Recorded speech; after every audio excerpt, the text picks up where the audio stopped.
Hi guys, good morning. কেমন আছো তোমরা সবাই? Welcome back to the channel. Welcome তোমাদের নতুন একটা ব্লগে। ঘড়িতে বাজছে এখন প্রায় 10:30 মতো। সকাল সকাল আজকে স্নানটা কমপ্লিট করে নিয়েছি। আমি এত সকালে স্নান করি না, মিনিমাম 1:30 পৌনে 2টোর আগে আমি স্নান করি না। এই আমার ছোটোবেলার অভ্যেস, এখনও তাই হয়। কিন্তু আজকে ভাবলাম সকাল সকাল একটু স্নান করে নিই। ঘরের টুকটাক একটু কাজ ছিল, সেগুলো মিটিয়ে নিয়ে সকাল সকাল স্নানটা সেরে ফেলেছি। আর রান্না আজকে না তেমন কিছু নেই, মানে আমি তো একদম সিম্পল খাবারই রান্না করি, কিন্তু আজকে আরও সিম্পল, ডাল আর ভাজা। আজকে আসি সেটাই খেতে চাইছে, তো আজকে সেটাই রান্না করবো। তাই ভাবলাম রান্নার তো সেরকম কিছু নেই, অত তরকারি পাতি কাটারও কিছু নেই, তো রান্না পরেও করা যাবে। আর ডাল ভাজা ভাত এগুলো হচ্ছে গরম গরম খেতে বেশি ভালো লাগে। তাই ভাবলাম চট করে স্নানটা করে আসি। মাসি এখনও আসেনি কাজে, মাসি কাজে আসুক, টুকটাক একটু বাসন লাগবে সেগুলো মেজে দিই, তারপর রান্না করে নেব। স্নানটা যতক্ষণ হয়ে গেছে চলো পুজোটা দিয়ে নিই। তবে ফুল আজকে নেই, ফুলটা নিয়ে আসি, তারপর আজকে পুজোটা আমি দিয়ে দিই। অন্যদিন আশিস পুজো দিয়ে দেয়, আজকের পুজোটা আমি দিয়ে দিই। চলো।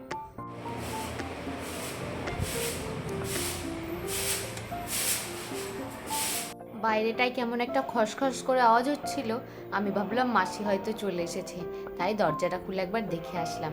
রান্নাঘরের অবস্থা এখন আপাতত ডালটা না সেদ্ধ বসিয়েছি।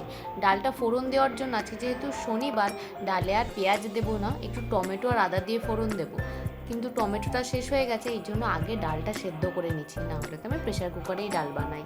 আর এই পটল আর বেগুনগুলোকে ভিজিয়ে রাখার কারণ হলো, এর আগের দিন যখন আশিস ডিউটি যাচ্ছিল সকালবেলায়, ওই বাজারে যারা সবজি বিক্রি করেন তারা কি করছিল, বাজারের পেছনটাতে গিয়ে ওই সবজির মধ্যে কালার মেশাচ্ছিল, বিশেষ করে পটল আর বেগুন। আশিস সেটা দেখে ফেলেছে, বাড়ি এসে আমায় বলেছে। তারপর থেকে না এই পটল বেগুন এগুলোর ওপর একদম ভক্তি উঠে গেছে। কিন্তু ভক্তি উঠে গেলেই বা কী করবো বলো, এই বাজারে তো পটল বেগুন ভেন্ডি এই সমস্ত ছাড়া কিছুই পাওয়া যায় না। অগত্যা খেতে তো হবেই, তাই যতটা সাবধানতা অবলম্বন করে খাওয়া যায় সেই চেষ্টাই আর কি করছি। ফুল নিতে তো চলে এসেছি, কিন্তু গাছ আজকে পুরো ফাঁকা। আজকে এই অবস্থা কেন কি জানি। আমি তো তাও একটু তাড়াতাড়ি এসেছিলাম, ওই নবরাত্রির পুজো চলছে তো সেই জন্য হয়তো সবাই ফুল নিয়ে চলে গেছে। প্রতিদিন ফুলটা নিয়ে যাই, কিন্তু এই তুলসী পাতাটা না নিয়ে যাওয়া হয় না, আসলে আশিস ভুলে যায়, কত মনে রাখবে ও। দাঁড়াও, এই পাতার ফাঁকে ফাঁকে একটুখানি করে অপরাজিতা ফুল রয়েছে, এগুলোকেই খুঁজে বের করে করে নিয়ে যাচ্ছি। তবে খুব একটা পাবো বলে মনে হচ্ছে না। এই টগর ফুল গাছটার একদম ওপরের দিকে দুটো একটা ফুটে রয়েছে, যেখানে আমার হাত পৌঁছাবে আর কি, সেটাকেই পারার চেষ্টা করছি। আশিস হলে ঠিক হাত পেয়ে যেত, আমার হাত আর অত দূর পৌঁছাচ্ছে না। এই দুটো টগর ফুল আর দুটো অপরাজিতা ফুল পেয়েছি। আর এই কলকে ফুলগুলো না গাছের একদম মাথার ওপরে রয়েছে, কুয়াশা আজকে ছেড়ে দিতে হবে। চলো, ঘরে চলে এসেছি, এবার চটপট আজকের পুজোটা দিয়ে নিই। সকালবেলা বেশিরভাগ দিন পুজোটা আশিসই দেয়, সেই জন্য আমার দেওয়া হয় না।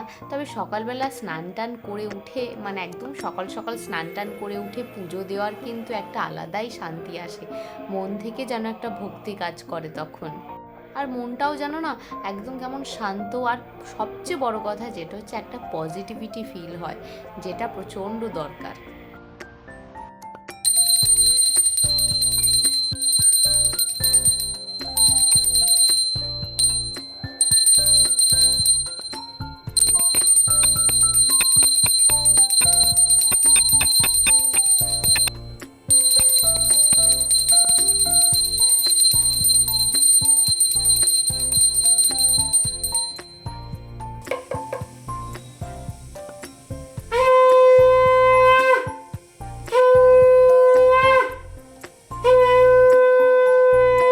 এখানে আসার পর আমরা এখানকার যে লোকাল ধূপকাঠি সেটাই ব্যবহার করতাম, কিন্তু আমি এবার এসে দেখছি আশিস ওই ব্ল্যাক স্টোন আগরবাতির একটা বড় প্যাকেট এনেছে।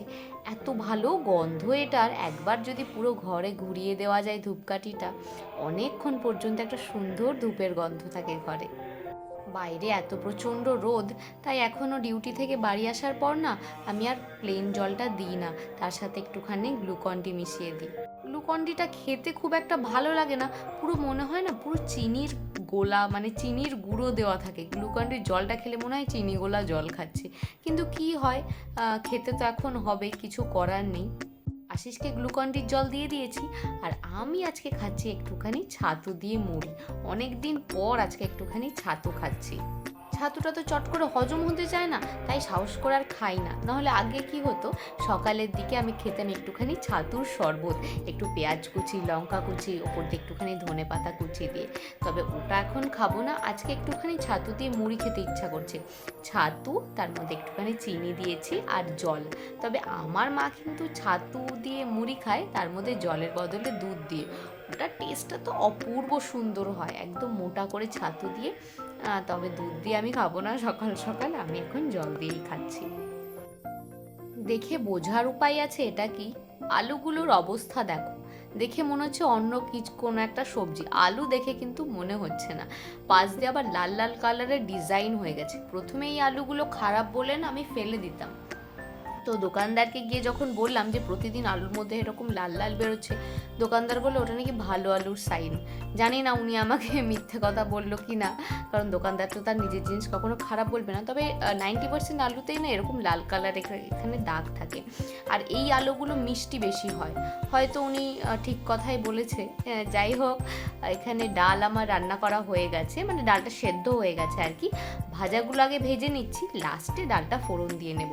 4টে বেগুন ভাজছিলাম, মানে 4 পিস, 2 পিস কম তেলে আমি অলরেডি তুলে নিয়েছি, আর বাকি 2 পিসে আরেকটুখানি তেল দিয়ে দিলাম। আশিস অত কম তেলে ভাজা খেতে পারে না একদম। ডাল ভাতই খাবে, তার মধ্যে যদি ভাজার এইরকম অবস্থা হয়, কি করে একটা মানুষ খাবে? পটল ভাজা আশিস খাবে না, তাই আমি একদম অল্প তেল দিয়ে একটুখানি পটল ভেজে নিচ্ছি।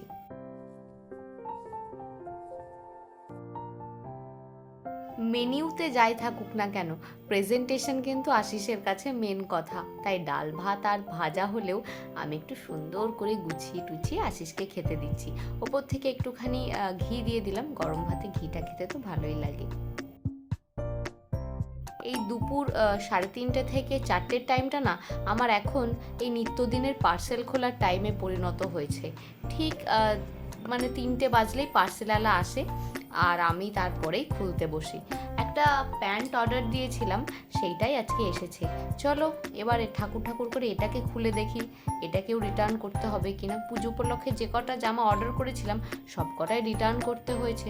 তবে এইটা দেখে আমার বেশ পছন্দ হয়েছে, কিন্তু প্রচণ্ড দলা মোচড়া হয়ে এসেছে। এটাকে রেখে দেবো, এটা আর রিটার্ন করবো না। আশিস চলে এসেছে ডিউটি থেকে, আর আমার হাতে রয়েছে একটা পেঁপে। প্রতিদিনের মতো আজকেও যাচ্ছি পেঁপে নিয়ে রান্নাঘরে। এই টাইমটা আমরা একটা করে পেঁপে খাই।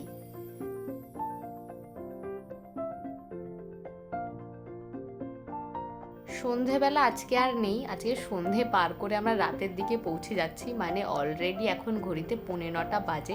সাইকেল নিয়ে বেরিয়েছি বাজারে টুকটাক একটুখানি কেনাকাটা করতে। একটুখানি মুড়ি নিলাম, আর এই ফলের দোকানে এসেছিলাম একটুখানি ফল নেওয়ার জন্য, কিন্তু আজকে একটু লেট হয়ে গেছে তো সমস্ত বন্ধ। রাস্তার ওই পারে হচ্ছে দুর্গাপুজোর প্যান্ডেল। এই চত্বরে এই প্যান্ডেলটা সবচেয়ে বড় হয়, আর এই প্যান্ডেলটাকে ঘিরে একটা বড় মেলাও হয়। সন্ধেবেলা বা বিকেলবেলা এই সাইকেলে করে ঘুরতে কিন্তু এখন আমার প্রচণ্ড বেশি ভালো লাগে।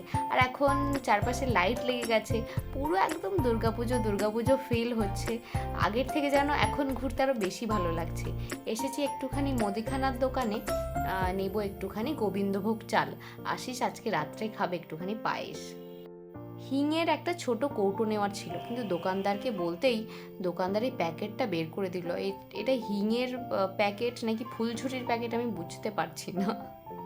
হিং তো নেওয়া হলো না, যাচ্ছি এখন বাড়ির দিকে। তবে আমাদের বাড়ির সামনে যে পোলটা, সেখানেও একটা টিউবলাইট দিয়েছে, হয়তো আমাদের কথা ভেবেই দিয়েছে যে এই বাড়িতেও হয়তো 2-1টা বাঙালি লোক থাকে, আমাদের মন খারাপ হবে সেই জন্য আমাদের বাড়ির সামনে হয়তো একটা দিয়েছে। এই লাইটগুলোতে আমাদের বাড়ির সামনেটা সুন্দর আলোকিত হয়ে গেছে। আমাদের সমুদ্রকরের বাড়ির সামনেটাও না এরকম হয়ে থাকে। যেহেতু আমাদের বাড়ির চারপাশে পুজো হয়, তো রাস্তা দিয়ে এত সুন্দর লাইট দেয়, আমাদের বাড়িটাও এরকম পুজোয় আলোকিত হয়ে থাকে। তো মন খারাপ সেই অর্থে কিন্তু হচ্ছে না, এখানেও পুজো পুজো বলেই মনে হচ্ছে। গোবিন্দভোগ চালটা নিয়ে তো এসেছি, তবে আমাদের ওখানকার মতো অত সুগন্ধ নয়। রান্না আমি এখানে বসিয়ে দিয়েছি, একদিকে হচ্ছে আলুর দম, একদিকে হচ্ছে পায়েস। এরপর ডিনার করে নেব, রাত বেশ অনেকটাই হলো। ব্লগটাও তাহলে আজকে এখানেই এন্ড করছি।